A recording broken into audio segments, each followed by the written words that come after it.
మొదటి కొరింథీయులకు రాసిన పత్రిక 11వ అధ్యాయం 23వ వచనం. మొదటి కొరింథీయులకు రాసిన పత్రిక 11వ అధ్యాయము 23వ వచనం.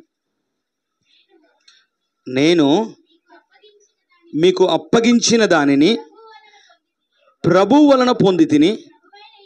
ప్రభువైన యేసు తాను అప్పగింపబడిన రాత్రి ఒక రొట్టెను ఎత్తుకుని కృతజ్ఞతాస్తుతులు చెల్లించి దానిని విరిచి, ఇది మీ కొరకైన నా శరీరము, నన్ను జ్ఞాపకము చేసుకొనుటకు దీనిని చేయుడని చెప్పాను. హల్లెలూయా.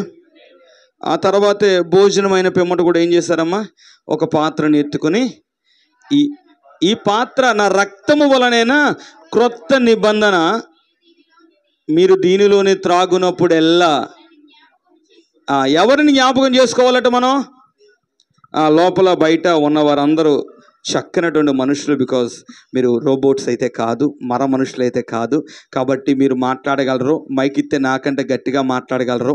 కాబట్టి దయచేసి కనీసం నాకు వినబడేటట్లయినా మీరు మాట్లాడండి. హల్లెలూయా, హల్లెలూయా, హల్లెలూయా. ఇప్పుడే కదమ్మా చెప్పాను మాట్లాడండి అని. స్తోత్రం. చూడండి, యేసుక్రీస్తు అట తాను అప్పగింపబోయే ముందు రాత్రి, ఇది నేను మీ కొరకు విరవబడుతున్న నా శరీరం అన్నారు, మీ కొరకు చిందించబడుతున్న నా రక్తం అని అన్నారు. ఎలా చిందించారు? ఎలా విరవబడింది ఆయన శరీరం? మన అందరికీ తెలుసుగా. సమాధానం ఏంటి? ఎలా చిందించబడింది రక్తం? ఆయనకి ఎలా వచ్చింది? గడి చెప్పనమ్మా. అమ్మో, తెలుసా తెలీదా? యేసు ప్రభు రక్తం ఎలా కార్చారు? మా దగ్గర యవ్వనస్తులైన ముసలోళ్ళు 2-3 ఉన్నారు. ఆ యవ్వనస్తులైన ముసలోళ్ళు బ్రష్ చేస్తూ ఉంటే బ్లడ్ వచ్చేస్తుంది వాళ్ళకి. యేసుప్రభుకి అలా రక్తం వచ్చిందా? ఆయన క్లియర్గా చెప్పిన మాట ఏంటి? నేను అప్పగింపబడబోతున్నాను రేపు. ఈ రాత్రి మీకు ఇది జ్ఞాపకం చేసుకోండి, నన్ను ఎప్పుడూ జ్ఞాపకం చేసుకోండి అన్నారు కదా ఆయన. సరే, ఆయన జ్ఞాపకం ఏం చేసుకోమన్నారట? నా రక్తమును జ్ఞాపకం చేసుకోండి. ఎలా చిందించబడింది రక్తము? సిలువ మరణము ద్వారా, కొరడాలతో ఆయనను కొట్టడం ద్వారా, సిలువలో మేకులు ఆయనకు కొట్టడం ద్వారా ఆయన శరీరము చేల్చబడింది. ఒక మాటలో చెప్పాలంటే విరవబడింది. విరవబడిన ఆ శరీరము గుండా ఏం ప్రవహించిందట? రక్తము ప్రవహించింది. ఆయన ఆ మాట చెబుతూ అంటా ఉన్నారు, నన్ను జ్ఞాపకం చేసుకోండి. ఈ రక్తం ఊరకనే వచ్చిన రక్తం కాదు. హల్లెలూయా. ఈ రక్తము ఊరకనే వచ్చిన రక్తము కాదు. నన్ను ఒక్కసారి మీరు జ్ఞాపకం చేసుకోండి. ఎలా జ్ఞాపకం చేసుకోమన్నారు? ఇంతకీ యేసు ప్రభు అంత శ్రమ ఎందుకు పడాల్సి వచ్చింది? అంత వేదన ఎందుకు పడాల్సి వచ్చింది? మనందరికీ తెలుసు, యేసు ప్రభు శిలువ మీద మన పశ్చాత్తాప శిక్ష లేదా మన సమాధానార్థమైన శిక్షను, అంటే ప్రాయశ్చిత్త శిక్ష, అది యాక్చువల్లీ ఆ శిక్షను ఎక్కడ భరించాడట? ఆయన శిలువ మీద భరించాడు. ఆయన భరించడంతో పాటు తన యొక్క శరీరాన్ని ఏం చేశారంటే మన కొరకు ప్రాయశ్చిత్తం చేశాడట. శరీరాన్ని ఏం చేశాడు ఆయన? ప్రాయశ్చిత్తం చేసి తన రక్తాన్ని అయితే మనల్ని శుద్ధీకరించడానికి ఇచ్చాడు. ఆయన మన మనస్సాక్షిని, మన యొక్క ఆత్మను శుద్ధీకరించడానికి ఆయన రక్తాన్ని ఆయన మన కొరకు కార్చారు. ఇప్పుడు ఇంత విలువైన కార్యం ఎందుకు కొరకు అంటే, వాక్యంలో రాయబడి ఉంటే ఒక మాట, అది నీ ఆశీర్వాదం కొరకట. ఎలా? ఎవరి కొరకు? ఈరోజు బల్లారాధనలో మీరు ఏంటేంటి తీసుకుంటారు? టక్ టక్ చెప్పండి.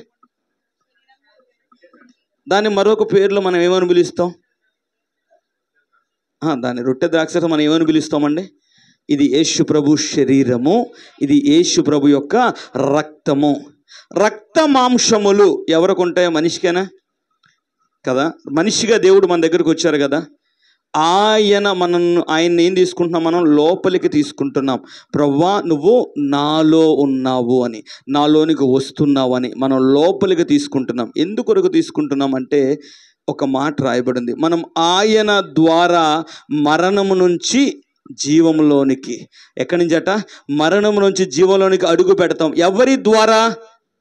ఇప్పుడు దేవుని నమ్మిన చాలామంది బిడ్డలు బల్లారాధన ఎట్లా చూస్తారంటే ఒక పద్ధతి, ఒక ఆచారంగా చూస్తారు. కానీ యేసు ప్రభు ఏమన్నాడు తెలుసా? ఖచ్చితంగా చెప్పండి, నన్ను జ్ఞాపకం చేసుకోండి, దీన్ని చెయ్యండి అన్నాడు ఆయన. ఏం చెప్పారు ఆయన? నన్ను జ్ఞాపకం చేసుకోండి, ఖచ్చితంగా మీరు ఏం చేయాలా? చెయ్యాలా. ఇదే నాకు కుదిరితే చేస్తానంటే కుదరదు. హల్లెలూయా. నాకు కుదిరితే చేస్తానంటే కుదరదు. ఆయన దేవుడమ్మా, నీ సమస్యలకి, నీ ఇబ్బందులకి, నీ పరిస్థితులకి, నీ ఆశీర్వాదాలకి, నీ ఆనందాలకి, నీ కుటుంబానికి, ఈరోజు నువ్వు బ్రతుకుతున్న బ్రతుకంతటికి పైన ఉన్నవాడు ఒక మాట చెబుతున్నాడు, ఏంటంటే నన్ను జ్ఞాపకం చేసుకోవడానికి దీన్ని చేసి తీరాలి. మీరు ఎందుకంత ఖండితంగా చెప్పాలా? ఎందుకంత ఖండితంగా చెప్పాలా? ఆయన అది ఎవరు మేలు కొరకు? హల్లెలూయా. పిల్లలకి ఇష్టం లేకపోయినా స్కూలుకు పంపిస్తారు కదా, వాడికి అస్సలు ఇష్టం ఉండదు. ఆడి పైన మీరు ఉంటారు, తల్లిదండ్రులుగా మీరు ఉండి బలవంతంగానో కొట్టో తిట్టో పంపిస్తారు కదా. ఎవరి కొరకు అది? వెళ్ళి వాడికి నచ్చిద్దా చెప్పండి ఓ మాట. వాడి యుక్త వయసు వచ్చి వాడు దాంట్లో జాబు సంపాదించిన తర్వాత చెప్పే మంచి మాట్లాడు తెలుసా? నా టాలెంట్.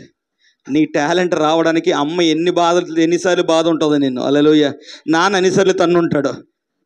కానీ కొట్టేటప్పుడు తిట్టేటప్పుడు రోషాలు పొడుచుకొస్తాయి. అవునా అండి? నన్ను అంటారా, నన్ను చేస్తారా? అరే నీ మేలు కోసమే. హల్లెలూయా. బల్లారాధన కొరకు దేన్నన్నా వదిలేని ప్రభు ఎందుకు చెప్తున్నాడట? నీ మేలు కొరకు. దేన్నైనా విడిచిపెట్టి నువ్వు బల్లారాధన మాత్రం విడిచిపెట్టకుండా చెయ్యి. ఎందు కొరకు చెయ్యాలంటే నీ ఆశీర్వాదం కొరకు, అది నీ మేలు కొరకు. ఏది పోయినా పర్లేదు. నేను మరలా చెబుతున్నాను, యేసు ప్రభుకు సాటి దేన్ని తీసుకురావద్దు. నేను మరలా చెబుతున్నాను, యేసు ప్రభువునకు సాటి మరలా నువ్వు దేన్ని తీసుకురా. ఒకవేళ నీకు బల్లారాధనకు ఆ రోజు రావడానికి అవ్వలేని పరిస్థితి వచ్చిందనుకో, ప్రార్థన చేయి, నీ దైవజనునితో మాట్లాడు. అయ్యా ఈరోజు నేను ఇలా వెళ్ళలేని పరిస్థితి, నేను ఉపవాసం ఉండి మీ దగ్గరకు వస్తాను, నాకు బల్ల ఇవ్వగలరా అని అడుగు.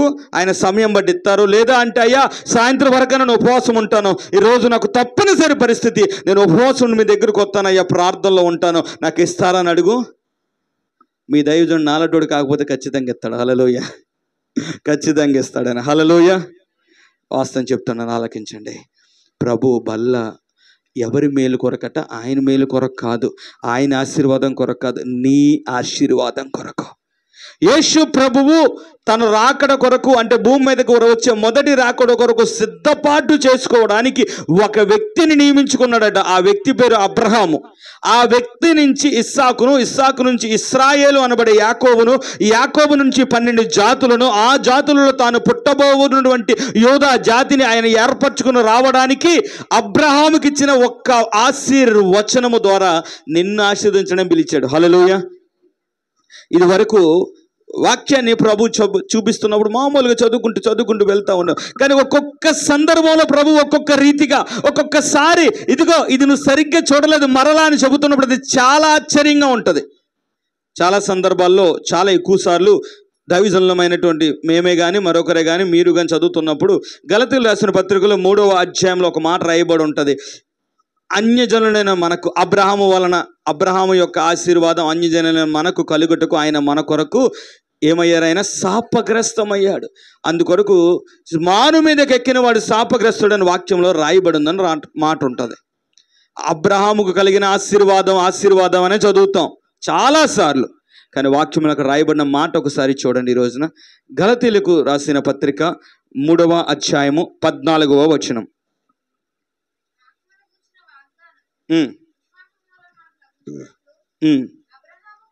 అబ్రహాము పొందిన ఏంటమ్మది? ఆశీర్వచనమా ఆశీర్వాదమా? అమ్మ ఆశీర్వాదం వేరు, ఆశీర్వాద వచనము వేరు. నేను మరలా చెబుతున్నాను, ఆశీర్వాదం వేరు, ఆశీర్వచనం వేరు. నేను మీకు ఏమి ఇవ్వగలను తెలుసా? ఆశీర్వచనాన్ని ఇవ్వగలను. హల్లెలూయా. ఆశీర్వాదంగా ఎవరు మార్చుకోవాలా? మీరు మార్చుకోవాలా. అమ్మ ఇలా చేస్తే మేలు అన్న ఆశీర్వచనాన్ని నేను పలుకుతాను, కానీ ఆశీర్వాదంగా ఎవరు మార్చుకోవాలట? మీరు మార్చుకోవాలా.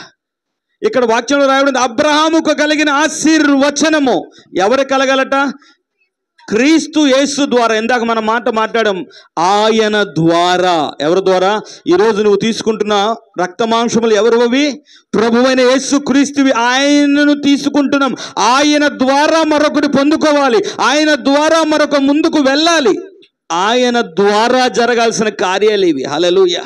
ఆయన ద్వారానే జరిగిద్ది. అబ్రహాము పొందిన ఆశీర్వచనమట క్రీస్తు యేసు ద్వారా అన్యజనులైన మనకి కలుగుటకై క్రీస్తు మన కోసము శాపమై మనలను ధర్మశాస్త్రం యొక్క శాపముల నుండి విమోచించెను. హల్లెలూయా. ఈరోజు ఈ మాటను ఆలకించండి. అబ్రహాము వలన మనం ఆశీర్వాదం పొందాలని, అబ్రహాము యొక్క ఆశీర్వచనాన్ని మనం పొందడానికట యేసు ప్రభువు మన కొరకు శాపమయ్యారు కదా. ఇంతకీ అబ్రహాము ఏ ఆశీర్వచనాన్ని పొందాడు? అబ్రహాము ఏ ఆశీర్వాదం పొందాడు అనగానే మనం ఆదికాండం 12వ అధ్యాయం తీస్తాం, అవునా? కానీ అబ్రహాము పొందింది అక్కడ క్లియర్గా మీరు చదువుదురు. కానీ అబ్రహాము ఎప్పుడు ఆశీర్వదించబడ్డాడో మీకు చదివితే, మీకు తెలిస్తే అప్పుడు మీరు వాక్యాన్ని మరింత శ్రద్ధగా కళ్ళు తెరిచి చదువుతారు. హల్లెలూయా. వాస్తవం. సరే, ఈరోజు బైబిల్ చదివే వాళ్ళు ఎంతమంది చేయొత్తండి ఒకసారి? నిజంగా అప్పుడప్పుడైనా తర్వాత అయినా అసలు బైబిల్ చదివే వాళ్ళు ఎంతమంది చేయొత్తండి? సగం చదువుతాయి. సరే, మొట్టమొదటి బల్ల ఎవరు తీసుకున్నారు? శిష్యులు. ఇంకా మీ శిష్యుల పేర్లు తెలిస్తే ఏమని చెప్తారు? పేతురు అని చెప్తారు. ఎందుకంటే పేతురే కదా మొదట తీసుకుంటాడు అన్నింటికి, ఆశీర్వాదాలకైనా చీవాట్లకైనా. మొట్టమొదటి ఎవరు నిలబడతారు తెలుసా అండి? అన్నిటికి ముందు పేతురే. హల్లెలూయా. చేహాన ప్రభు పలానది, నువ్వు ఎలాంటి ఆత్మ పొందుకున్నావో తెలియదని తిట్టాడు ఆయన. హల్లెలూయా. సరే వినండి. ఆదికాండంలో 12వ అధ్యాయం 14వ అధ్యాయం మీరు తీయండి. 14వ అధ్యాయం తీసామని చెప్పండి.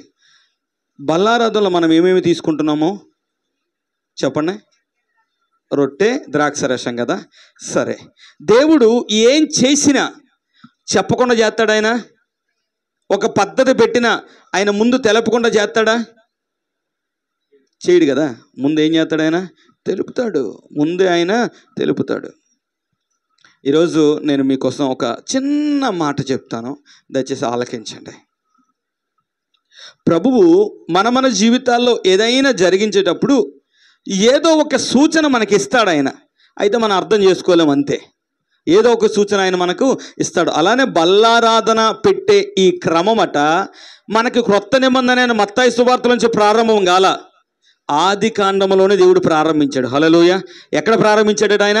ఆదికాండంలోనే ప్రారంభించాడు. ఇప్పుడు తీసిన 14వ అధ్యాయంలో 18, 19, 20 వచనాలు చదవండి తల్లి. మరియు షాలేము రాజైన మెల్కీషెదెకు రొట్టెను, ఏటేటమ్మవి, రొట్టెను ద్రాక్షరసమును తీసుకొని వచ్చెను. అతడు సర్వోన్నతుడైన దేవుని యాజకుడు. అప్పుడు అతడు అబ్రామును ఆశీర్వదించి, ఆకాశమునకును భూమికిని సృష్టికర్త అయిన సర్వోన్నతుడైన దేవుని వలన అబ్రహాము ఆశీర్వదింపబడును గాక అని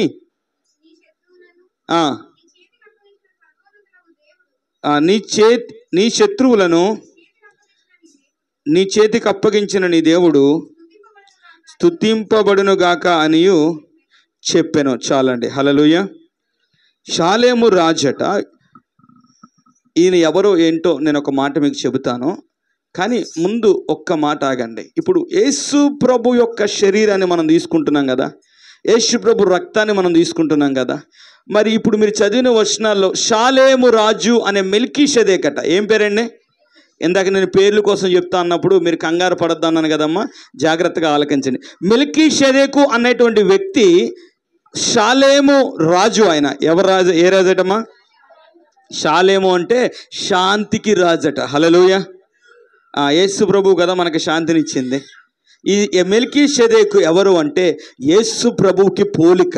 ఎవరికి పోలిక? ఒకానొక సందర్భంలో యేసు ప్రభువుని యూదులందరూ కలిసి అసలు నువ్వెవరు, ఏంటి, ఎప్పటి నుంచి ఉన్నావు, ఏంటి అని అడిగితే ఆయన అన్న మాట ఏంటి తెలుసా? మీ అబ్రహాము కంటే ముందున్నవని అన్నాడు ఆయన. హల్లెలూయా. అబ్రహాముని నేను చూచానాడని. నీకు నిండా 50 ఏళ్ళు, నువ్వు అబ్రహాం చూడడం ఏంటరా అన్నారు వీళ్ళు. హల్లెలూయా. నమ్మలేదు అప్పుడు ఆయన్ని. సరే, ఈ మెల్కీషెదెకు కోసం రాయబడిన మాటలను హెబ్రీలు రాసిన పత్రికలో మాట రాయబడి ఉంది. చూడండి, 7వ అధ్యాయం 1 నుంచి 3 వచనాలు. హెబ్రీలకు రాసిన పత్రిక, అపోస్తలుడైన పౌలు రాసినట్టుగా చెబుతున్న ఈ హెబ్రీల పత్రికలో 7వ అధ్యాయంలో 1 నుంచి 3 వచనాలు. రాజులను సంహారం చేసి తిరిగి వచ్చుచున్న అబ్రహామును ఎవడు కలుసుకొని అతనిని ఆశీర్వదించెనో, ఎవనికి అబ్రహాము అన్నిటిలో 10వ వంతు ఇచ్చెనో, ఆ షాలేము రాజును మహోన్నతుడు దేవుని యాజకుడైన మెల్కీషెదెకు నిరంతరము యాజకుడుగా ఉన్నాడు. అతని పేరుకి అర్థం మెల్కీషెదెకు అంటే మొదటి పేరు అర్థం ఏంటమ్మా? నీతికి రాజని, తరువాత సమాధానపు రాజని అర్థం ఇచ్చినట్టు సాలేము రాజని అర్థం. అతడు తండ్రి లేనివాడును, తల్లి లేనివాడును, వంశావళి లేనివాడును, జీవిత కాలమునకు ఆది అయినను జీవమునకు అంతమైనను లేనివాడే ఉండి, ఆమేన్. దేవుని కుమారుడు ఎవరిక్కడ? యేసు ప్రభు. దేవుని కుమారుని పోలు ఎవరున్నారట? మెల్కీషెదెకు ఉన్నాడు. ఇదిగో నేను కొన్ని సంవత్సరాల తర్వాత, కొన్ని వేల సంవత్సరాల తరువాత నీ నుంచి ఇస్సాకు పుడతాడు, యాకోబు పుడతాడు, 12 గోత్రకర్తలు పుడతారు. అందులో ఒక గోత్రమైన యూదా గోత్రంలో నుంచి నేను మరియా గర్భాన జన్మిస్తాను. అప్పటికి నేను పుట్టిన తర్వాత 30 ఏళ్ళ తర్వాత నేను పరిచర్యలోకి వస్తాను. 3.5 సంవత్సరాల పరిచర్య చేసి నేను సిలువలోనికి ఎక్కుతాను. అప్పుడు సిలువలో కార్చబోతున్న నా రక్తాన్ని, విరవబడుతున్న నా శరీరానికి సూచనగా ఇదిగో ముందు నుంచి ఇది చేస్తున్నానని మెల్కీషెదెకుగా వచ్చిన యేసు ప్రభువట మొట్టమొదటి బల్ల ఎవరికి ఇచ్చారట? అబ్రహాముకి. హల్లెలూయా. అబ్రహాముకి ఏమి ఇచ్చాడైనా? ద్రాక్షారసమును రొట్టెను ఆయనకి ఇచ్చారు. సాదృశ్యం ఏంటంటే అనేకుల కొరకు విరవబడుచున్న నా శరీరము, అనేకుల పాపక్షమాపణ కొరకు చిందించబడుతున్న నా రక్తము అని ఆ పనిని ఎక్కడ ప్రారంభించాడు ఆయన? ఆది కాండంలో ప్రారంభించాడు. హల్లెలూయా. ఇందా మనం అన్నాం, ప్రభు బల్ల మనకు ఆశీర్వాదమా కాదా? అంత బలమైన కార్యాన్ని దేవుడు గద్దించి ఎందుకు చెబుతా ఉన్నాడు? చెయ్యని. ఆయన మాట్లాడిన మాటలు గుర్తుందమ్మా? దేన్నన్నా వదిలే, ఆ రోజు జీతాన్ని వదిలే, ఆ రోజు కష్టాన్ని వదిలే, ఆ రోజు గొడవలతో వదిలే, ఆ రోజున బంధువర్గులు రాని శుభ్రంగా వండి పెడతాను, కాకపోతే ఫుడ్ హోటల్లో తెప్పిస్తాను. ఆగు, ముందు ఈరోజు ఏంటిది? బల్లారాధన. నీ బ్రతుకు కంటే నీకు దేవుని బల్లారాధన ఎక్కువ అవ్వాలా. హల్లెలూయా. ఎందుకో నేను చెబుతాను, ఆలకించండి. యేసు ప్రభు ఆయన మాట నన్ను జ్ఞాపకం చేసుకోవడానికి దీన్ని చేయమన్నాడు. అవునా?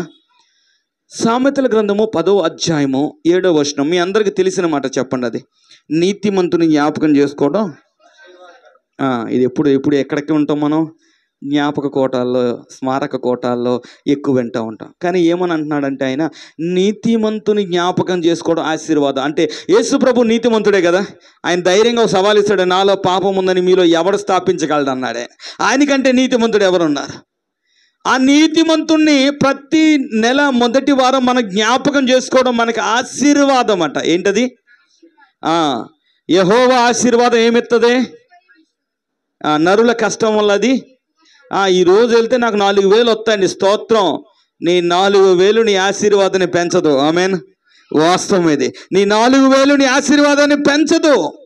ప్రభు అదే అంటా ఉన్నారు. మాట ఏం చెప్తున్నారు తెలుసా? స్పష్టంగా ఆయన అంటా ఉన్నారు, నరుల ఆ యెహోవా ఆశీర్వాదం ఐశ్వర్యాన్ని ఇస్తుందట.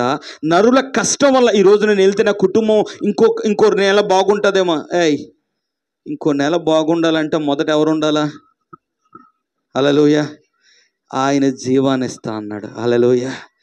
జీవాన్ని నేను ఇస్తాను, నువ్వు నా దగ్గర నుంచి ఎక్కడికి వెళ్తున్నావు? నువ్వు ఆయన జ్ఞాపకం చేసుకోవడం ఆశీర్వాదం. అవునా?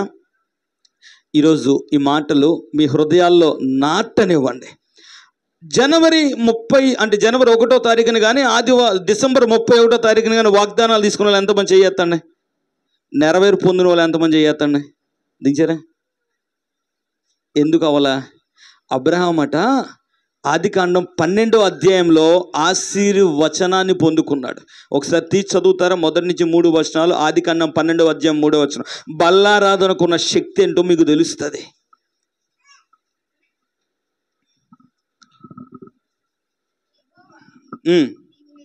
యెహోవా నీవు లేచి ఈ దేశము నుండి, నీ బంధువుల నుండి, నీ తండ్రి ఇంటి నుండి బయలుదేరి నేను నీకు చూపించే దేశమునకు వెళ్ళము. జాగ్రత్తగా చదవండి. నిన్ను గొప్ప జనముగా చేసి, దేవుడు ఆశీర్వదించాడా? ఆశీర్వదిస్తానన్నాడా? అట్టగా చదవండి. ఆశీర్వదించి అన్నాడు కదా, ఇప్పుడు పూర్తి చేయండి దాన్ని. నిన్ను ఆశీర్వదించి నీ నామమును గొప్ప చేదును, నువ్వు ఆశీర్వాదముగా ఉందువు. నిన్ను ఆశీర్వదించు వారిని ఆశీర్వదించదను, నిన్ను దూషించు వారిని శపించదను. భూమి యొక్క సమస్త వంశములు నీ యందు చాలండి. ఇప్పుడు దేవుడు చెప్పిన ఈ మాటల్లో దేవుడు ఆశీర్వాద వచనాన్ని ఇచ్చాడా, ఆశీర్వాదాన్ని ఇచ్చాడా? చదివి చెప్పండి. నేను ఆశీర్వదిస్తాను అన్నాడు. నేను నిన్ను ఆశీర్వదించి నీ నామాన్ని గొప్ప చేసి నిన్ను ఒక గొప్ప స్థానంలో నిలబెడతానని ఆశీర్వచనాన్ని ఇచ్చాడు ఆయన. హల్లెలూయా. వచనాన్ని ఇచ్చాడు. ఏం చేశాడట ఆయన? ఆశీర్వచనాన్ని ఇచ్చాడు. ఇందాక మీరు చదివిన మాట, గలతీయులు రాసిన పత్రికలో చదివిన మాటను చూసారా? 3వ అధ్యాయంలోని ప్రభువు ఏం చేస్తా అన్నాడు మనకి? అబ్రహాము పొందిన ఆశీర్వచనము అన్యజనులైన మనం పొందుకోవడానికి. ఎవరి ద్వారా అట? క్రీస్తు ద్వారా మనం పొందుకోవడానికి. ఇప్పుడు ఆశీర్వచనం మనం పొందుకుంటున్నామా లేదా? జనవరిలో మొదలు పెట్టాం. ప్రతిసారి ప్రభు వాక్యం చదువుతున్నాడు, ఒక్కొక్క ఆశీర్వాద వచనాన్ని లేదా వాగ్దానాన్ని మనకి ఇస్తున్నాడు. ఈ వాగ్దానం ఫలింపాలా అంటే ఏం చేయాలా? హల్లెలూయా. నేను మీకు మొబైల్ కొనిచ్చాను, లేకపోతే మీలో ఎవరికో నచ్చిన వాళ్ళకి ఒక మొబైల్ కొనిచ్చానండి. కొనిచ్చిన తర్వాత అది పనిచేయట్లేదా అని ఎలా చెప్పగలుగుతారు? లేదా పనిచేస్తున్నాను ఎలా చెప్పగలుగుతారు? మీ దగ్గర పెట్టుకుంటేనా? ఇప్పుడు సహోదరులు అక్షయ్ ఉన్నారు, నేను అచ్చమాట ఆయనకి ఫోన్ చేస్తూ ఉంటాను. అటు సెల్ లేదు, వస్తాను కదా ఫ్యామిలీ సెల్. నేనేం చేస్తానంటే అచ్చమాట వీడికి ఫోన్ చేస్తూ ఉంటే ఎవరెవరో తెస్తా ఉన్నారు, ఎలా కాదు వీడితో పర్సనల్గా మాట్లాడంటే కుదరట్లేదు మనకని ఓ సెల్ కొనిచ్చాను అనుకుందాం. కొనిచ్చిన తర్వాత కూడా ఆడి సిమ్ అందులో పెట్టుకోకుండా జాగ్రత్తగా ఉంచాడు. నేను మాట్లాడుతున్నప్పుడు వాళ్ళ ఇంట్లో సెల్తోనే మాట్లాడాడే అనుకుందాం. హల్లెలూయా. వినండి నా మాటను. ఇప్పుడు నేను ఫోన్ చేసి ఆయన అడిగినప్పుడు, నాయన నీకంటూ ఒకటి ఇచ్చాను కదా, దాన్ని ఏం చేసావు? లేదు బాబు, నువ్వు ఇచ్చిన సెల్ జాగ్రత్తగా పెట్టానంటే ఎలా ఉంటుంది? హల్లెలూయా. మనం పొందుకునే ఆశీర్వాద వచనాలను వాగ్దానాలను మనం ఏం చేస్తామంటే పక్కన పెడతాం. దాంట్లో వేయాల్సింది వెయ్యం, చెయ్యాల్సింది చెయ్యం. ప్రభువు నిన్ను ఆశీర్వదించడానికి, ప్రభువు నిన్ను నిలబెట్టడానికి ఆయన మాట ఇచ్చి సిద్ధంగా ఉన్నాడు. హల్లెలూయా. ఆయన వాగ్దానాన్ని ఇచ్చి సిద్ధంగా ఉన్నాడు. నీతో ప్రతిసారి మాట్లాడుతూ ఆయన నిన్ను బలపరుస్తూనే ఉన్నాడు. అయితే ఆలకించండి, 12వ అధ్యాయంలో అబ్రహామును దేవుడు ఏం చేశాడంటే ఆశీర్వదించలేదు, ఆశీర్వాద వచనాన్ని ఇచ్చాడు. ఏం చేశాడట? నేను ఇలా చేస్తానన్న మాట ఇచ్చాడు. మీరు 14వ అధ్యాయం, మీరు ఇందాక చదివిన 18 నుంచి 20 వచనాలు ఉన్నాయి కదా, స్పష్టంగా రాయబడి ఉంది. షాలేము రాజు అబ్రహామును ఆశీర్వదించాడట. హల్లెలూయా. షాలేము రాజు ఏం చేశాడట? అబ్రహాముని ఆశీర్వదించాడట. ఎలా ఆశీర్వదించాడంటే రొట్టె ద్రాక్షరసాన్ని తీసుకొచ్చి ఆశీర్వదించాడట. ఆమేన్. రొట్టె ద్రాక్షరసాన్ని తీసుకొచ్చి ఆశీర్వదించాడు. ఈరోజు నేను మీతో ఈ మాట చెప్తున్నాను, ఆలకించండి. రొట్టె ద్రాక్షరసము దేనికి సూచన? ప్రభు యొక్క శరీరానికి, ప్రభు యొక్క రక్తానికి సూచన. అబ్రహాముకి మీరు చదివితే 12వ అధ్యాయం 13వ అధ్యాయం ఆయన దగ్గర మీకు ఆశీర్వాదం ఏమీ కనిపించదు. ఇంకొక మాటలో చెప్పాలి అంటే అక్కడ రాయబడి ఉన్న మాట చూడండి. 12వ అధ్యాయంలో 15వ వచనం నుంచి రాయబడి ఉంది. ఫరో యొక్క అధిపతులు ఆమెను చూచి ఫరో ఎదుట ఆమెను పొగిడిరు గనుక ఆ స్త్రీ ఫరో ఇంటికి తేబడెను. అతడు ఆమెను బట్టి అబ్రామునకు మేలు చేసెను. అందువలన అతనికి గొర్రెలు, గొడ్లు, మగగాడిదలు, దాసులు, పనికెత్తులు, ఆడగాడిదలు, ఒంటెలు ఇయ్యబడెను. హల్లెలూయా. అబ్రామును దేవుడు ఆశీర్వదించాడు కదా, ఇందాక మనం అనుకున్న లెక్క ప్రకారం అయితే. కానీ రాజు ఇచ్చాడట. అక్కడ ఏటేటి ఇచ్చాడు రాజు? దాసీలను, గాడిదలను, ఆడగాడిదలను, మగ్గాడిదలను అన్నిటిని ఎవరు ఇచ్చారట? ఒంటెల్ని రాజు ఇచ్చాడట. కానీ ఈ మాట నేను మీతో చెబుతున్నాను, ఆలకించండి. ఎప్పుడైతే అబ్రహాము ద్రాక్షరసాన్ని, రొట్టెను తీసుకున్న తరువాత సొదొమ రాజు వచ్చి అన్నాడట, సంపద అంతా తీసేసుకుంటాను అన్న మాట తెలుసా? నాతో వచ్చిన వాళ్ళకి ఆహారం ఇవ్వు, ఇది తప్ప ఇందులోది నాకేది వద్దు. ఎందుకన్నాడు తెలుసా నా మాట? ఆయన ఎందుకు ఆ మాట అన్నాడు తెలుసా? నేను అబ్రహామును ఆశీర్వదించానని, నేను అబ్రహామును ధనవంతుని చేశానని ఒక్క మాట నువ్వు అనకుండా నీదంతా నువ్వు తీసుకో అన్నాడు ఆయన. హల్లెలూయా. మీరు ఆదికాండం 25వ అధ్యాయం 1వ వచనం చదవండి ఒకసారి.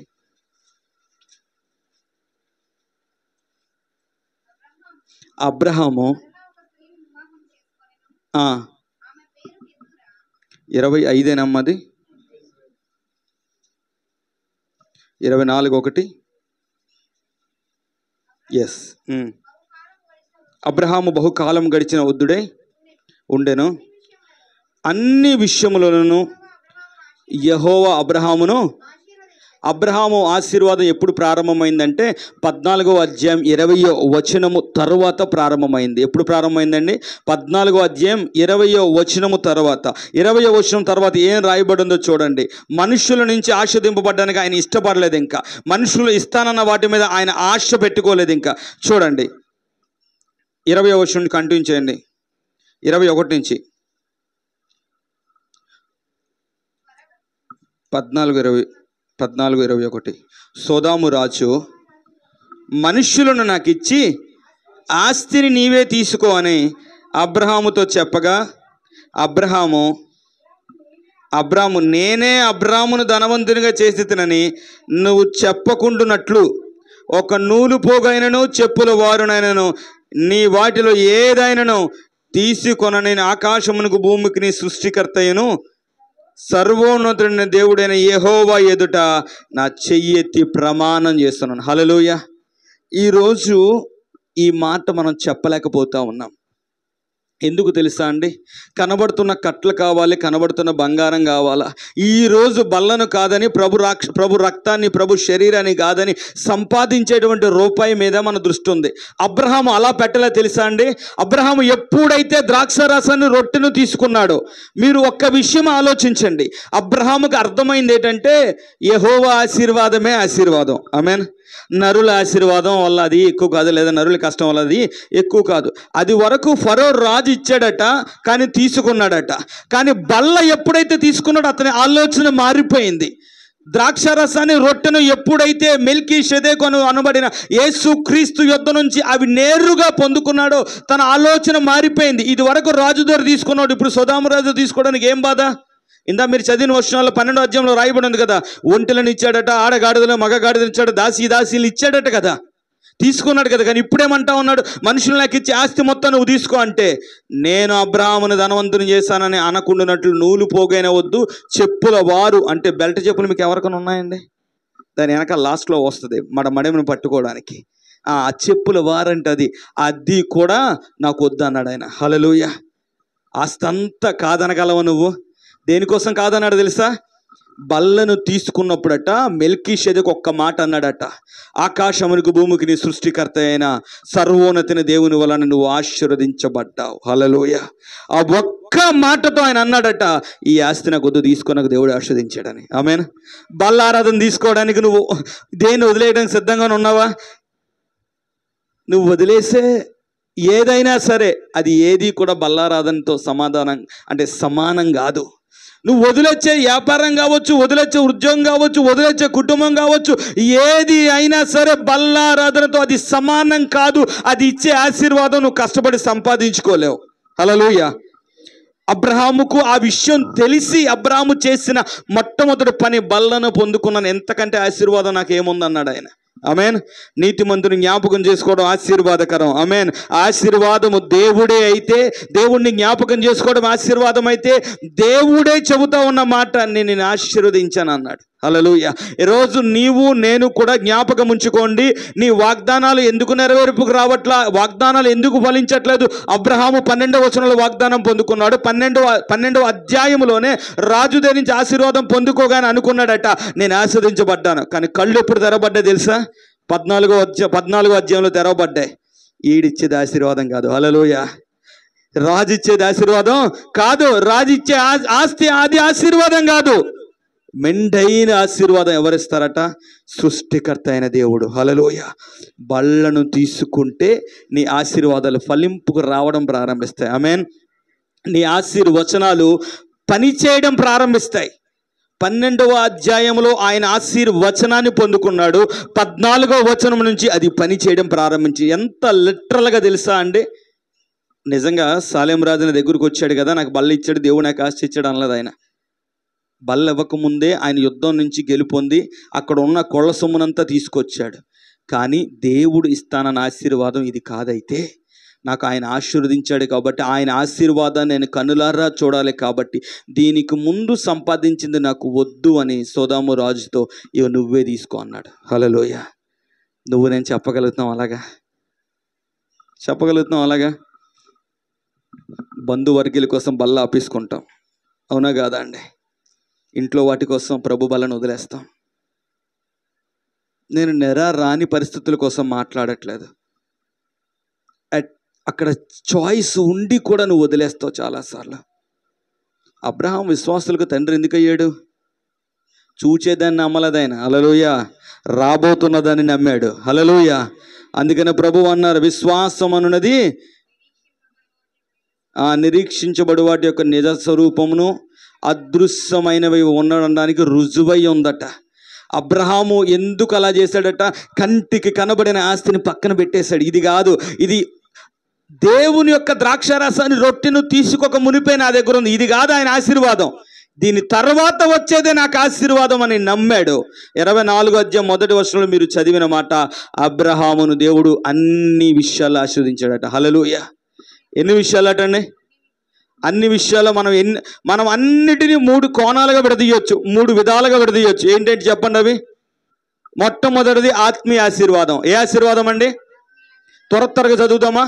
ఆత్మీయ ఆశీర్వాదము ఏంటి అంటే దేవునితో ఉండేది. ఏంటది? దేవునితో ఉండేది, దేవునితో సహవాసం, దేవునితో మాట్లాడేది, దేవుడు మనతో మాట్లాడేది. ఆ సహవాసము, ఆ యొక్క ఆశీర్వాదాన్ని క్రమంగా ఎప్పుడు పొందుకున్నాడు తెలుసా అండి? 14వ అధ్యాయం బల్ల తీసుకున్న తర్వాత, 14వ అధ్యాయంలో రొట్టె ద్రాక్షరసాన్ని తీసుకున్న తర్వాత ఆయనకు ఈ అనుభవాలు అత్యధికంగా పెరిగాయి. చూడండి, ఆత్మీయ ఆశీర్వాదాలు, దేవుడు మాట్లాడే ఆశీర్వాదాలు 15వ అధ్యాయం 1 నుంచి 7 వచనాలు ఉంటాయి. ఇది జరిగిన తర్వాత యెహోవా వాక్యమట అబ్రాహామునకు దర్శనమందు వచ్చి, అబ్రామా భయపడకు. అబ్రాహాము ఏమవుతున్నాడు? అప్పుడు భయపడతా ఉన్నాడు. నేను నీకు కేడము, నీ బహుమానం అత్యధికమవునని చెప్పాను. ఎప్పుడు చెప్పాడట తెలుసా అండి? నీ బహుమానం అత్యధికమవుతుందని ఎప్పుడు చెప్పాడట? 14వ అధ్యాయం ముందు ఏం చేశాడు ఆయన? లోకపరమైన ఆశీర్వాదం నాకు ఆశీర్వాదం కాదు, రాజువైన నీవిచ్చే ఆస్తి నాకు వద్దు అన్న చేసిన పనికట దేవుడు మెచ్చుకున్నాడట. హల్లెలూయా. ఈరోజు దేవుని కొరకు మెచ్చుకున్నది ఏదైనా నువ్వు చేయగలుగుతున్నావా? పోనీ అన్ని విషయం పక్కన పెట్టి ప్రభు బల్లారం కొరకు ఇది వదులుకొని దేవుని సన్నిధిలో ఉన్నాను అని చెప్పేది ఏదైనా ఉందా నీ జీవితంలో? అబ్రాహాము వదిలేశాడు కాబట్టి దేవుడు అబ్రాహామును దర్శించి వాక్య రూపంలో దర్శనముగా ఆయన యొద్దకు వచ్చి అన్నాడట, అత్యధికంగా నేను ఆశీర్వదిస్తాను, అత్యధికమైన బహుమానం నువ్వు పొందుకుంటావు అన్నాడట. హల్లెలూయా. ఎవరు మాట్లాడారు? దేవుడు మాట్లాడాడు కదా. సరే, తర్వాత 17వ అధ్యాయం చూడండి. 17వ అధ్యాయం అంతా మీరు రాసుకున్న వాళ్ళు ఇంటికి వెళ్ళి చదువు చూడండి. 17వ అధ్యాయం అంతా దేవుడు అబ్రాహాముతో మాట్లాడే మాటలే. దేవుడే నేరుగా ఎవరితో మాట్లాడాడట? అబ్రహాముతో మాట్లాడి, నువ్వు ఇలా చేయి, నువ్వు అలా ఉండు, ఇలా చేస్తున్నావు, ఇదిగో ఇది విషయం, అదిగో అది విషయం అంటూ ప్రతి దాన్ని కూలంకుషంగా మాట్లాడాడు. 17వ అధ్యాయం తర్వాత 18వ అధ్యాయం కూడా అలానే రాయబడింది. 18వ అధ్యాయం అంతా కూడా దేవుడే అబ్రహాముతో మరలా మాట్లాడుతున్నారు. నాకు పిల్లలు లేరయ్యా అని అంటే, పిల్లలు నీకు ఇస్తాను అన్నాడు ఆయన. హాగర్ వల్ల పిల్లలు పుట్టారు కదా అంటే, హాగర్ వల్ల అయింది నీ సంతానం కాదు, నేను శారా నుంచి ఎత్తాను. ఆమెన్. ఏదో రకంగా నాకు ఆశీర్వాదం వచ్చింది కదా అని అనలేదు ఆయన. హల్లెలూయా. దేవుడు ఏదైతే చేస్తానంటాడో అదే చేస్తాడు. ఆమేన్. దేవుడైతే ఏం చేస్తాడు? పలానాదంటే ఇలా కూడా చేసాడేమో, అలా ఉండదు దేవుని దగ్గర. ఆమేన్. దేవుడు ఏదైనా చేయ సామర్థ్యం కలిగినోడు. ఆమేన్.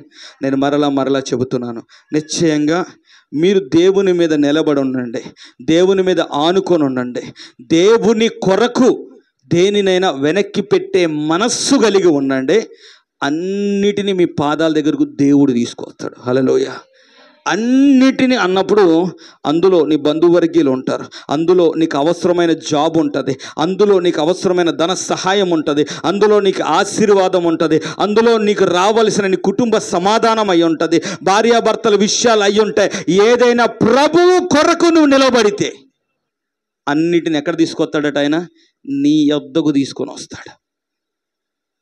జాగ్రత్తగా గమనించండి. 18వ అధ్యాయం అంతా అదే. 17వ అధ్యాయం చూడండి. 18వ అధ్యాయంలో 17వ వచనం, అప్పుడు యెహోవా నేను చేయబోవు కార్యము ఎవరికి దాస్తానా? ప్రభువుతో ఎలా ఉన్నాడట, ఎంత కలిసిపోయి ఉన్నాడంటే దేవుడు ఒకటి అనుకున్నాడట, సొదొమ గొమొర్రా నాశనం చేద్దామని. ఇది నేను అబ్రాహాంకి చెప్పకుండా చేస్తే బాగోదేమో. హల్లెలూయా. ఏమన్నాడట ఆయన?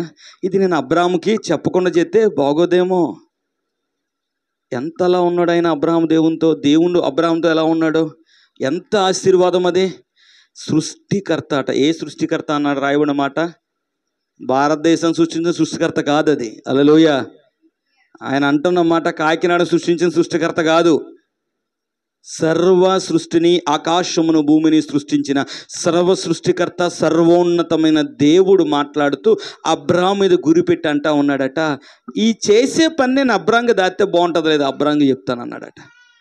ఎంత ఆశీర్వాదం చెప్పండి అది. రెండవది, ఆత్మీయ ఆశీర్వాదం తర్వాత ఆర్థికపరమైన ఆశీర్వాదం. ఏ ఆశీర్వాదం అండి? యేసు ప్రభువుని నమ్మిన మనము, యేసు ప్రభువుని ఆరాధిస్తున్న మనము మోసపోకుండా చూసుకోవడం మన బాధ్యత. హల్లెలూయా. ఎలా ఉండాలట? మనం మోసపోకుండా ఉండాలి. చాలామంది చెప్పే మాటలు ఏంటంటే, ఏమండి మీరు గ్రంథాన్ని నమ్ముతున్నారా, బైబిల్ని నమ్ముతున్నారా? బైబిల్ నమ్ముతున్నారా? అబ్రాహామును దేవుడు ఎన్ని విషయాలు ఆశీర్వదించాడట? మరి అన్ని విషయాలు, ధనం విషయం ఉంటుందా ఉండదా? గడ్డి చెప్పాలా, ఉంటుందా ఉండదా? అన్నిట్లో ఇప్పుడు బ్రతకడానికి నీకు అవసరమైనవన్నీ దేవుడు సమకూరుస్తా అన్నప్పుడు నువ్వు బ్రతకడానికి పలానా కొనుక్కోవాలనుకుంటున్నావు, మరి కొనడానికి ధనం అవసరమా కాదా? మరి నీకు ఎవరు ఇవ్వాలి అది? చాలామంది చెప్పే బోధ ఏంటి తెలుసా? మేము చాలా అణగారిపోయి ఉన్నప్పటికీ దేవుడు మాతో ఉండడం మాకు అదే ఆశీర్వాదం. అవును తల్లి, ఆ మాట వాస్తవం. అబ్రాహాము కూడా దేవుడు ఆశీర్వచనాన్ని ఇచ్చాడు, ఇది వాస్తవం. కానీ ఆశీర్వచనం నెరవేర్పు ఎప్పుడు వచ్చిందని చెప్పుకున్నాం? 14వ అధ్యాయం 20వ వచనం తర్వాత ఏం చేశాడట? 14వ అధ్యాయం 20వ వచనం ముందు ఏం చేశాడో లాస్ట్ మాట చెబుతాను. 20వ వచనం తర్వాత ఏమన్నాడు ఆయన? దేవుడిచ్చిందే నాకు కావాలని నిలబడ్డాడు ఆయన. హల్లెలూయా. ఈరోజు నేను మీతో ఈ మాట చెప్తున్నాను, ఆలకించండి. అబ్రాహామును దేవుడట అన్ని విధాలుగా ఆశీర్వదిస్తే అతని దగ్గర ఆ రోజులు ఆస్తి ఏంటది? ఆ రోజుల ఆస్తి ఏంటట చెప్పండి? ఆ రోజుల ఆస్తి ఏంటి? ధనము అంటే బంగారం. ఏంటది? బంగారం, ఇంకా వెండి. ఆ తరువాత పశు సంపద. ఏంటది? పశు సంపద. ఆ రోజుల్లో, ఈ రోజుల్లో అయితే బంగారం, వెండి, వజ్రాలు, స్థలం, ఇల్లు కదా మార్చబడ్డాయి అప్పటికిప్పటికి. ఇప్పుడు నేను మిమ్మల్ని అడుగుతున్నాను, ఆయన మారే దేవుడా మారని దేవుడా? అబ్రాహామును ఆశీర్వదించిన దేవుడు, అబ్రాహాము ఆశీర్వచనం నీకు కలగాలని ఆశపడుతున్న దేవుడు, ఆయన మార్పులు లేకుండా ఉన్నాడట. ఇప్పుడు అబ్రాహాములాగా ఎవరు ఉండాలా? హల్లెలూయా. అబ్రాహాములాగా ఎవరు ఉండాలా? నువ్వు ఉండాలా. అబ్రాహాములాగే నాకు మనుషులు ఇచ్చేది వద్దు, ఈరోజు దేవుడు నాకు కావాలా, ఈరోజు మనుషులు ఇచ్చేది నేను ఆశపడను, నా దేవుడు నేను ఆశీర్వదిస్తాడు. నువ్వు దేవుని కొరకు నిలవబడితే ఆయన నీ కొరకు నిలవబడతాడు. ఎంతలా ఆశీర్వదించాడు అంటే వాక్యంలో అక్కడ రాయబడి ఉంటుంది. వీళ్ళిద్దరికీ స్థలాలు సరిపోలేదు అప్పటికి కూడా. ఆ తరువాత కూడా దేవుడట వాక్యంలో రాయబడి ఉంది, పాలేరులో పెద్ద పాలేరుని నెట్టుకున్నాడు. అమ్మ మీ ఇంట్లో పనివారు ఎవరైనా ఉన్నారా? అబ్రాహాము కాలంలో అబ్రాహాము పనివారిని పెట్టుకుంటే పనోళ్ళకు హెడ్ ఉన్నాడు మళ్ళా. హల్లెలూయా. పనోళ్ళు హెడ్ పని ఏంటి తెలుసా? ఎవరేం పని చేయాలో ఆడు పురమాయిస్తాడు. అబ్రాహాముకి ఎంత ఆశీర్వాదం ఉంది అప్పుడు, అబ్రాహాముకి ఎంత ఆస్తి ఉంది అప్పుడు. మనం ఏంట్రా అంటే వాక్యానుసారంగా బ్రతకం. మనల్ని మనం ఏం చేసుకుంటామంటే కవర్ చేసుకుంటాం. ఏం చేస్తాం? వాస్తవం అండి అది. లేదండి మాకు ఆశీర్వాదం ఉందండి. లేదు బిడ్డ, నువ్వు దేవుని కొరకు సరిగ్గా నిలబడితే ఆయన నీ కొరకు సరిగ్గా నిలబడతాడు. ఆయన అంటున్న మాట ఏంటంటే, నేను అబ్రహాముకి ఇచ్చిన ఆశీర్వచనం ఏదైతే ఉందో అన్యజనులైన మీకు అదే ఆశీర్వాద వచనం. హల్లెలూయా. అదే, అందులో ఏ మార్పులు లేవు. సరే, మూడవ ఆశీర్వాదం ఏంటి? ఆరోగ్యపరమైన ఆశీర్వాదం. మొదటిది ఏంటని చెప్పామండి? అబ్రహాముకి ఇచ్చిన ఆశీర్వచనంలో ఆయన ఏంటంటే అన్నాడు, ఆయన అబ్రహాముకి దేవుడు వచ్చేసరికి 75 సంవత్సరాలు. ముసలోడే కాదా? ముసలోడే కదా. 75 సంవత్సరాల దగ్గర పిల్లల పుట్టలోని దగ్గరికి వచ్చి దేవుడు అన్నాడు, నీకు పిల్లల్ని ఇస్తాను రా అన్నాడు. 25 సంవత్సరాలు గడిచి 100వ సంవత్సరం వచ్చింది. ఇప్పుడు ఆ సమయంలో దేవుడు అన్నాడు, మాయలు మంత్రాలు చేసే దేవుడు మన దేవుడు కాదు. హల్లెలూయా. ఎలా సృష్టి క్రమాన్ని పెట్టాడో అలా చేస్తాడు ఆయన. 100వ సంవత్సరం దగ్గరకు వచ్చేసరికి ఈ ఏడాదికి పిల్లలు పుడతాడని మళ్ళీ చెప్పాడట దేవుడు. హల్లెలూయా. ఆరోగ్యాన్ని ఎలా ఇచ్చాడో నేను చెబుతున్నాను, ఆలకించండి. అబ్రహాం అనుకున్నాడట, నా శరీరం ముడతబడిపోయింది, నా భార్య ఋతుక్రమం ఆగిపోయింది, ఇక పిల్లలు పుట్టిన పరిస్థితి, దేవుడు ఎలా అంటున్నాడేంటి అని అనుకున్నాడు. కానీ అవిశ్వాసం అనేది మాత్రం రానివ్వలేదట. ఈరోజు నీ అర్హత తక్కువ ఉండొచ్చు, నేను మరలా చెబుతున్నాను, నీ అర్హత తక్కువ ఉండొచ్చు, అంటే నీ క్వాలిఫికేషన్ తక్కువ ఉండొచ్చు, నీ వయసు తక్కువ ఉండొచ్చు, లేకపోతే అంత అనుభవం నీకు ఉండకపోవచ్చు, ఆ జ్ఞానం నీకు లేకపోయి ఉండొచ్చు, ఆ విషయాల్లో నీకు అసలు ఆ జ్ఞానం అనేది సున్నా అయి ఉండొచ్చు. కానీ జ్ఞాపకం ఉంచుకో, దేవుడు నీతో ఉంటే సమస్తము నీతో ఉన్నట్టే. ఆమేన్. దేవుడు నీతో ఉంటే సమస్తము నీతో ఉన్నట్టే. 100వ సంవత్సరంలో అబ్రహాముకు దేవుడు పిల్లలు ఇచ్చాడు. సాధ్యమైందా అసాధ్యమైందా ఆయనకి? ఇప్పుడు నీ అర్హత బట్టి ఉద్యోగం కోసం ప్రయత్నాలు చేస్తే జరగవు. ఆమేన్. నీ అర్హతతో చూడొద్దు. ఎవరిని బట్టి చూడాలి? నువ్వు దేవుని బట్టి చూడు. దేవుడు ఎలా వెళ్ళమంటున్నాడో అలా వెళ్ళు, ఏం చేయమంటున్నాడో అలా చేయి. క్రమంగా దేవుడు ఆశీర్వదిస్తాడు. ఆమేన్. ఎలా ఆశీర్వదిస్తాడు దేవుడు? Step by step. ఆమేన్. నీకు ఒకేసారి 10వ స్టెప్లో దేవుడు ఎక్కించడు. దేవుడి ఆశీర్వాదం అయితే ఇలానే ఉంటుంది. నేను మరలా చెప్తున్నాను, దేవుడి ఆశీర్వాదం రాత్రికి రాత్రి హెచ్చించే ఆశీర్వాదం కాదు. ఎలా చేస్తాడట నిన్ను ఆయన ఆశీర్వదిస్తే? ఇస్సాకును దేవుడు క్రమముగా ఆశీర్వదించెను, హెచ్చిపోకుండా. ఎందుకంటే అప్పుడు డైలాగులు పడతాయి, లేకపోతే మనకి లెక్క నుంచి లోకం నుంచి నడిసిరు వచ్చాడు, 2 నిలబడలేకపోతాడు అంటారు. నడిసిరంటే అర్థం తెలుసా అమ్మా? నడిసిరంటే అర్థం తెలుసా? ఉన్నపాటిన ధనవంతుడైన కానీ పట్టుకోలేము, కానీ కష్టపడి ఎవడన్నా ధనవంతుడైనకో వాడి కష్టపడిన వాడు విలువ తెలుస్తుంది. కొంచెం తగ్గి అణిగి మనిగి ఉంటాడు. రాత్రి ధనవంతుడేం కానీ పట్టుకోగలరు ఎవరన్నా? అందుకనే దేవుడు మన సంగతి ముందే తెలిసి ఆయనకి, మనం ఎలా బొరలుపుతంగా అలా ఉండవని సంగతి ఆయనకి తెలిసి జాగ్రత్తగా మనల్ని క్రమంగా హెచ్చిస్తాడు ఆయన. ఆశీర్వదించే విషయాల్లో ఆరోగ్యపరమైన విషయం నేను మాట్లాడుతున్నాను. 100వ సంవత్సరంలో దేవుడు పిల్లలు ఇచ్చాడట. ఇక్కడ వరకు చాలా నమ్మొచ్చు, మంచిదే అని అనుకున్నాం మనం. ఇస్సాకు పెండ్లి చేసేటప్పటికి ఆయన వయసు 40 సంవత్సరాలు. ఎన్ని సంవత్సరాలండి? ఇస్సాకు పెండ్లి ఎంత వచ్చిందట? 40 సంవత్సరాలప్పుడు. నాయన నేను ఒక్కని చెప్తాను, ఆగు నువ్వు. 40 సంవత్సరాలప్పుడు పెండ్లి చేశాడట. అప్పటికి సారమ్మ చనిపోయింది. సారమ్మ చనిపోతే ఇస్సాకు చాలా బాధపడ్డాడు. ఇస్సాకు బాధపడతా ఉంటే ఇస్సాకుకి దేవుడు, అంటే అబ్రహాము రిబ్కా నుంచి పెళ్లి చేసిన తర్వాత తన తల్లి యొక్క మృతి నుంచి నివారణ పొందాడు. ఆ బాధ నుంచి ఏం పొందాడు ఆయన? వాక్యం రాయబడింది. అప్పటికి ఆయన ఎన్ని సంవత్సరాలట? పెళ్లి చేసిన వయసుకి 40 సంవత్సరాలు. సారమ్మ చనిపోయిన తర్వాత ఆయన పెళ్లి చేసుకున్నాడు. సారమ్మ చనిపోయిన తర్వాత ఈయన పెళ్లి చేసుకుంటే ఒకసారి జ్ఞాపకం చేసుకోండి, ఇస్సాకు వయసు ఎంత? అబ్రహాముకి ఎప్పుడు పుట్టాడు ఇస్సాకు? 40 సంవత్సరంలో ఇస్సాకు పెళ్ళి అవుతుంటే అబ్రహాము వయసు ఎంత ఉండాలా అమ్మా? ఎంత? 100వ సంవత్సరంలో ఇస్సాకు ఉంది. అమ్మ చిన్న లెక్క కూడా చెప్పబోదు, 140 కదా. 100వ సంవత్సరంలో ఆయన ఇచ్చాడు, 40 సంవత్సరం ఈయన పెళ్ళి అయింది. పెళ్ళి అయ్యేసరికి అబ్రహాం బతికున్నాడా లేదా? బతుకున్నాడు కదా. అబ్రహాం బతుకుండేసరికి ఆయన వయసు అట 140 సంవత్సరాలు. దేవుడు నిన్ను ఆశీర్వదిస్తే ఎలా ఆశీర్వదిస్తాడో రాయబడి ఉంటుంది. 25వ అధ్యాయం చదవండి, ఆదికాండంలోనే.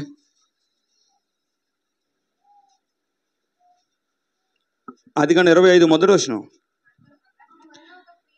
అబ్రహాము మరలా ఒక స్త్రీని వివాహము చేసుకొనెను, ఆమె పేరు కెతూరా.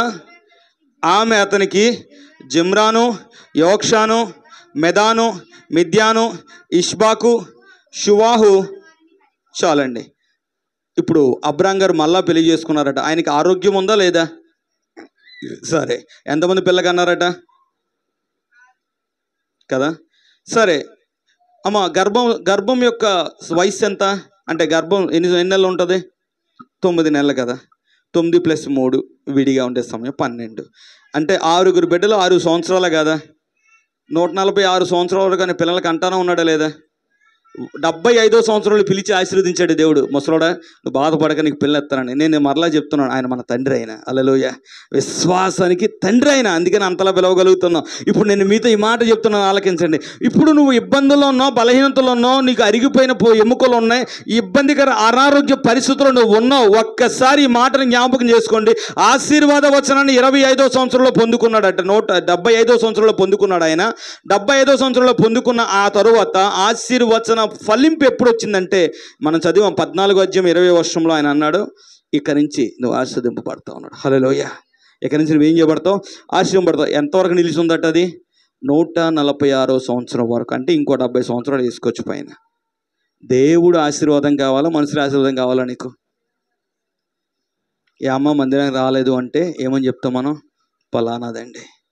ఆశీర్వాదం అభివృద్ధి చేసుకునే చోటిది. హల్లెలూయా. ఆశీర్వాదం అభివృద్ధి చేసుకునే చోటు. దాన్ని వదిలేసి ఆశీర్వాదం కోసం పరిగెడతావు నువ్వు. ఆయన స్పష్టంగా చెబుతున్నాడా? నాయనా నేను ఆర్థికంగా, అయ్యా నాకు డబ్బుల కోసం వెళ్తున్నాను. అవును, నీ ఆర్థిక ఆశీర్వాదం ఎక్కడ ప్రారంభమవుద్ది? ఇక్కడ ప్రారంభమవుద్ది. నీ యొక్క ఆరోగ్యం ఎక్కడ ప్రారంభమవుద్ది? ఇక్కడే ప్రారంభమవుద్ది. ఆత్మీయంగా దేవునితో బలపడి దేవునితో అద్భుతంగా నడవాలి. ఎక్కడ ప్రారంభమవుతుంది? మందిరం దగ్గరే ప్రారంభమవుద్ది. మందిరానికి కాదని పలు చోట్ల తిరుగుతూ ఉంటావు. దేనికోసం తిరుగుతావయ్యా అంటే మళ్ళీ ఆశీర్వాదం కోసమే, మళ్ళీ ఆరోగ్యం కోసమే, దేవునితో ఉండాలనే అండి. మందిరాన్ని వదిలేసి దేవునితో ఉండాలని తిరుగుతాం. హల్లెలూయా. దేని వదిలేసి? మందిరాన్ని వదిలేసి దేవునితో ఉండాలని తిరుగుతారే. నేను ఈ మాట మీతో చెబుతున్నాను, ఆలకించండి. ప్రభువు నీకు ఆహారం పెడుతున్నాడు తన కాపరిని పెట్టి. నీ మందిరము ఏది అంటే ఇది నా మందిరం అని నువ్వు చెప్పగలగాల. హల్లెలూయా. నీ మందిరం ఏది అంటే నువ్వేం చెప్పగలగాల? ఇది నా మందిరం అని చెప్పగలగాల. నీ ప్రవక్తల్లో తేడా వస్తే, ఆత్మీయంగా నడుచుకునే పద్ధతుల్లో తేడా వస్తే, నిన్ను అసలు ఎలా పెంచుతున్నది ఎవరు అంటే పలానా అని నువ్వు చెప్పగలగాల. అవునా కాదా? కదా. ఈరోజు ఈ మాట ఆలకించండి. చాలామంది బిడ్డలు, దేవుని నమ్మిన బిడ్డలే, తమ యొక్క ఆరాధనలు ముగించుకొని మరొక ఆరాధనకు వెళ్తారు, మరొక ప్రార్థనకు వెళ్తారు, మరొక చోటకు వెళ్తారు. ఈరోజు నేను మిమ్మల్ని అడుగుతూ ఉన్నాను, ఇక్కడ మానేసి ఇంకొక పెద్ద పెద్ద సేవకులు ఎవరైనా సెమినార్లు పెట్టినప్పుడు దానికి వెళ్తారు. ఈరోజు నేను మిమ్మల్ని అడుగుతున్నా, నీ మందిరంలో నీకు సరైన ఆహారం లభిస్తుంది. హల్లెలూయా. అప్పుడు మందిరంలో నువ్వు ఏదైనా తప్పుగా నడిస్తే నిన్ను పెట్టినటువంటి దేవుడు ఎవరైతే ఉన్నారో ఆ కాపరిని గద్దిస్తాడు, అడుగుతాడు. ఎక్కడంటే పలానా చోటను వెళ్తానో, ఎందుకు లేదు, ఎందుకు చేయలేదు, ఆ పిల్ల విషయం ఏం చేస్తావని నిన్ను అడుగుతాడు. అంటే కాపరిని అడుగుతాడు. లేదు నువ్వు సరిగ్గా నడుచుకోవట్లేదన్న చుట్టుపక్కల వాళ్ళ సహోదరులు, అమ్మా అసలు నువ్వు ఏ మందిరానికి వెళ్తావు అని అడుగుతారు. అవునా కాదా అండి? నేను పలానా నువ్వు చెప్పగలిగే స్థితిలో ఉన్నావా? అబ్రహాము తను ఎక్కడికి షిఫ్ట్ అవ్వలేదు. ఆమేన్. అబ్రహాం ఏమవ్వలేదట? షిఫ్ట్ అవ్వలా. ఏం చేస్తాడో తెలుసా అండి? దేవుడి విషయాల్లో నిలిచి ఉండిపోయాడు. ఈరోజు నేను మీతో మాట్లాడుతున్న మాటలు ఆలకించండి. సరైన ఆహారం ఎవరికి పెట్టాలి, ఎవరికి పెట్టకూడదు అన్న సంగతి, లేదా బలమైన ఆహారం ఎవరికి పెట్టాలి, బలమైన ఆహారం ఎవరికి పెట్టకూడదు అన్న సంగతి తల్లి దగ్గరుండి పెంచుతున్న పిల్లలు ఎవరైతే ఉన్నారో, చూస్తున్నారో ఆ తల్లికి తెలుస్తుంది. అవునా కాదా? ఖచ్చితంగా కాదండి. ఇప్పుడు మీ పిల్లలు 2-3 పిల్లలు మీకు ఉన్నారు. మీ పిల్లల్ని మీరు దగ్గరుండి పెంచుతున్నారు కాబట్టి ఒకడికి జ్వరం వచ్చింది, ఆదివారం రోజున మీరు చికెన్ తెచ్చుకున్నారు. వచ్చిన కొడుక్కి చికెన్ ఎడతారా అట్రా? మీరు చెప్పండి నాకు. 99.99% జ్వరం వచ్చేవాడికి పెడతారా? సరే, ఇప్పుడు నేను బయట నుంచి వచ్చాను, వాళ్ళ అమ్మగారు లేరు, వాళ్ళు బయటకు వచ్చారు నాతో పాటు, నేను తీసుకెళ్ళాను. జాగ్రత్తగా జ్వరం వచ్చినా నాకు ఈ జబ్బు ఉందని చెప్పడం. ఎందుకంటే ఆడ కక్క కావాలి కాబట్టి. నేను బయటికి తీసుకొచ్చి ఆడికి, రే తినరా బాగుంటుంది తినిపించాను. ఆడికి అది మంచి చేస్తుందా చెడు చేస్తుందా? ఆహారం మంచిదా చెడ్డదా? అసలు మంచి ఆహారమే. ఆడికి పెట్టాలా వద్దన్న సంగతి ఎవరికి తెలుస్తుంది? పెంచే తల్లికి తెలుస్తుంది. పక్కనోడికి తెలుస్తుందా? నేను ఎందాకన్న మాట మీకు ఇదే మాట చెబుతున్నా. మిమ్మల్ని నడిపిస్తున్నప్పుడు, నిలబెడుతూ ఉన్నప్పుడు, నువ్వు గెంతులు వేయకుండా ఒక చోట స్థిరంగా కుదురుగా నడుస్తూ ఉన్నప్పుడు నిన్ను పెంచేవాడికి తెలుస్తుంది నీకు ఏం పెట్టాలి, ఏం పెట్టకూడదు, ఎలా నడిపించాలి, ఎలా నడిపించకూడదని. ఈరోజు ఈ మాటలు వింటున్న మీతో నేను చెబుతున్న మాట ఆలకించండి. మీ మేలు కోరి ఈ మాటలు చెబుతూ ఉన్నాను.